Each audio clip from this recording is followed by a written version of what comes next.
இந்த நேத்திலேருந்து சோசியல் மீடியாவில் பார்த்தீங்கன்னு சொன்னாக்க அந்த தீய சக்தி உள்ளவங்க வந்து கொக்கரிக்கிறாங்க. எப்படின்னா அந்த ஓட்டு போட்டவங்களாம் வந்து முட்டா பசங்க, ஓட்டு போட்டவங்களோட பெற்றோர்கள்லாம் வந்து முட்டா பசங்க, பிள்ளைய வளர்க்க தெரியாமல் வளர்ந்துருக்கானுங்க, எப்படி எதுவுமே தெரியாமல் இன்ஸ்டாகிராமில் வந்து லைக் போடுற மாதிரி ஓட்டு போட்டாங்கன்னு சொல்லிட்டு கொஞ்சம் நினச்சி பாருங்கள்.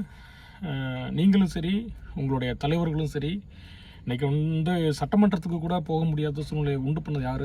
நாங்களா? நீங்களே உண்டாக்கிட்ட வினை. ஏன்னா திராவிட முன்னேற்ற கழகத்திற்கும் இந்து மதத்திற்கும் சம்பந்தம் கிடையாது.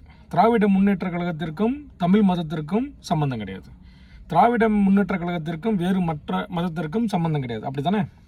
ஆனால் ஒரு தமிழக முதலமைச்சராக இருந்தவர்கள் வந்து எந்த வகையான மத நல்லிணக்கத்தை வழிவகுக்கணும், ரைட்? அவங்களுக்கு சப்போர்ட் பண்ணும். மத நல்லிணக்கம்னா என்ன? மத நல்லிணக்கம்னாக்க எல்லாரையும் அனுசரிக்கிறது. என்னைக்காச்சும் ஒரு நாள் நீங்கள் ஒரு தமிழ் பண்டிகைக்கு நீங்கள் வந்து வாழ்த்து சொல்லியிருக்கீங்களா? இந்துக்களுடைய பண்டிகைக்கு நீங்கள் வாழ்த்து சொல்லியிருக்கீங்களா? அது இருக்கட்டும், இந்த சேகர் பாபுங்கிற ஒரு ரவுடியை நீங்கள் வளர்த்து விட்டீங்களே, அப்போ ஏதோ மொத்த கோயில்களும் அவருக்கு தான் குத்தகை விட்டது மாதிரிக்கு அங்கே வந்து மனுஷன் வந்து கவலைக்காக தான் கோயிலுக்கே போகிறான். அங்கே நிம்மதியாக சாமி கும்பிட முடியுதா? அங்கே எத்தனை ஊழல்கள்! நீங்கள் ஏதோ அவர் சேகர் பாபு வந்து கோயிலுக்கு போனால் மற்றவங்களுமே கோயிலுக்கு போகக்கூடாது, அவர் மட்டும் தான் இதை பூஜை பண்ணுற மாதிரிக்கே, அவர் மாதிரி தான் வந்து ஏதோ ஒரு அராஜகம் வந்து கோயிலில் பண்ணிகிட்ருக்காரு. அப்படி இருக்கும்போது மக்கள் நினச்சி பார்க்க மாட்டான். அப்போ உங்களுடைய தோல்விக்கு காரணம் நீங்கள் தான். எப்போவுமே நன்மையும் தீமையும் பிறர் தர வராங்கிறது போல் நீங்கள் பண்ண அந்த கேலிக்கூத்தான அந்த 5 வருட அந்த மக்கள் விரோத ஆட்சி, அதாவது சொந்த ஃபேமிலிக்காக மட்டும்தான் வெல்ஃபேர் அசோசியேஷன்ஸ் இந்த டிஎம்கே உண்டு பண்ணும். அதே மாதிரி பார்த்தீங்கன்னு சொன்னால் ஊரில் இந்த கான்ட்ராக்ட் எடுக்கிறவன், இந்த கவுன்சிலரு, எம்எல்ஏ, அதே போல் வார்டு மெம்பரு, அவனை மட்டும் தான் நீ கத்திட்டு இருக்காங்க. ஏன்னு சொன்னாக்க இப்போ வந்து அவங்க தோற்றதுனால வந்து அவங்களுடைய சொந்த வருமானம் போச்சு. அதனால் இன்றைக்கி வந்து கத்துறாங்க. மற்றபடி ஒரு பெரிய ஒரு சொசைட்டிக்காகவோ நீங்கள் வந்து மக்களுக்கு நல்லது பண்ணுறதுக்காகவோ நீங்கள் அரசியலுக்கு வரல. ஒயின் ஷாப் வைக்கிறவன், அதே போல் வந்து பக்கத்தில் பார் வச்சு சாக்கணை வைக்கிறவன் தான் கத்திக்கிட்டு இருக்கானே தவிர, மற்றபடி தமிழக அரசியல் வந்து ஒரு பெரிய மாற்றத்தை உண்டு பண்ணணும்.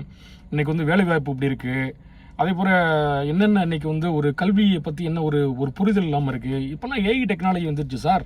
நீங்கள் சொல்லி தான் நாங்கள் வந்து இன்றைக்கி வந்து எல்லாத்தையும் தெரிஞ்சுக்கணும் அவசியம் கிடையாது. இன்றைக்கி வந்து ஃபிங்கர் பிரிண்டில் வந்து உலகத்தில் என்ன நடக்குதுன்னு சொல்லிட்டு எல்லாமே ஒரு ஆர்டிஃபிஷியல் இன்டெலிஜென்ஸ் லெவலில் நாங்கள் டெவலப் ஆகிட்டு இருக்கோம். அப்படி இருக்க எங்களை ஏதோ நீங்கள் தான் எங்களை படிக்க வச்ச மாதிரிக்கு, நீங்கள் தான் எங்களை கம்ப்யூட்டர் கற்றுக் கொடுத்த மாதிரிக்கு, நீங்கள் தான் வந்து எல்லாமே ஃப்ளைட்டரை கற்றுக் கொடுத்த மாதிரி பேசுகிறது இருக்குல்ல, இதெல்லாம் வந்து ஒரு அரசியல் அநாகரிகம். இந்த உச்சம் நீடிச்சுன்னா எப்போவுமே மக்களை குறை சொல்லாதீங்க, நீங்கள் திருந்திக்கிங்க. எப்போவுமே ஓட்டு போடாதெல்லாம் முட்டா பையன், வந்து விஜய்க்கு ஓட்டு போட்டவரெல்லாம் வந்து முட்டா பசங்கன்னு சொல்கிறனால இந்த மக்கள் வந்து நாளைக்கு உங்களுக்கு கூட ஓட்டு போடலாம் இந்த ஆட்சி சரியில்லைனாக்க. அதே போல் முந்தைய ஆட்சியில் வந்து ஓட்டு போட்டவங்க தான் அவங்க. அப்படி இருக்கும்போது நீங்கள் வந்து எந்த வகையான காரணத்தை கொண்டு மக்களை குறை சொல்லி நீங்கள் வாழ்கிற வாழ்க்கை, வளர்கிற வளர்ச்சி நிரந்தரமாக இருக்காது. என்றைக்குமே எதுவுமே நிரந்தரம் கிடையாது வாழ்க்கையில். அப்படி இருக்க சுச்சுவேஷனில் மற்றவங்களை வந்து குறை சொல்கிறத விட்டுட்டு இன்றைக்கி வந்து சட்டமன்றத்துக்கு கூட போக முடியலன்னாக்கா யார் காரணம்? நாங்கள் காரணமா? நீங்கள் தான் காரணம்.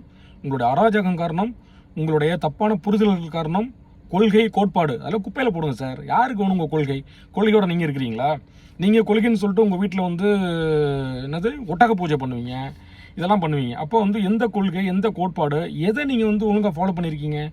எதுவுமே ஃபாலோ பண்ணல. உங்களுக்கு வந்து இந்த 500 ரூபா பணம், கோழி பிரியாணி, குவார்ட்டர், இதை தான் நீங்கள் ஃபாலோ பண்ணீங்க தவிர மற்றபடி நீங்கள் யாரை நம்புனீங்க? மக்களை நம்பலை. உங்களுடைய மாவட்ட செயலாளர் நம்புனீங்க, உங்களுடைய வட்டச் செயலாளர் நம்புனீங்க, உங்களுடைய எம்எல்ஏ நம்புனீங்க. இப்போ கடைசியில் ஓட்டு போடுறது மக்களை திட்டுறது. இது என்றைக்கு நீங்கள் ஸ்டாப் பண்ணுறீங்களோ அப்போ தான் நீங்கள் டெவலப் ஆகலாம், இந்த சொசைட்டியும் டெவலப் ஆகும். ஆக மொத்தம் ஓட்டு போட்டால் நாங்கள் தற்கொலை கிடையாது, மக்களை புரிஞ்சிக்காமல் இருக்கிற நீங்கள் தான் தற்கொலை.